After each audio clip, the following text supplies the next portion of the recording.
ಮಕ್ಕದ ಮೇಲೆ ಸುಳಿ ಇಲ್ಲ ಅಂದ್ರೆ ಮಶಾಣದಲ್ಲೂ ದನ ಕಟ್ಟಲ್ಲಂತೆ.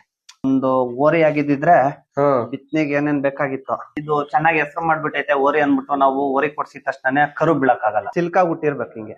ಓರಿಗಿರೋ ಸೈಜು ಕಾಲ್ ತೂಕ ಇವತ್ತಿಗೆ ಇದೆ. ಗ್ಯಾಪ್ ಜಾಸ್ತಿ ಇದ್ದಾಗ ಗ್ರೋತಿಂಗ್ ಹೈಟ್ ಚೆನ್ನಾಗ್ ಬರುತ್ತೆ. ಇದ್ರ ತಾಯಿ ಬಂದು ಬಸ್ತಿಯವ್ರಿ ಮಗಳು, ಇದ್ರ ತಂದೆ ಬಂದು ಅಯಗ್ರೀವ ಅಂತ. 100% ಅಲ್ಲಿ ಒಂದ್ 90% ಅಲ್ಲ 10% ಅಷ್ಟೇ ಓರಿ ತರ ಕರು. ಸಣ್ಣ ಬುಲ್ಡೆ ಹುಟ್ಟಿ ಈ 2 ಓಲ್ಡ್ ತಗೋಬೇಕು.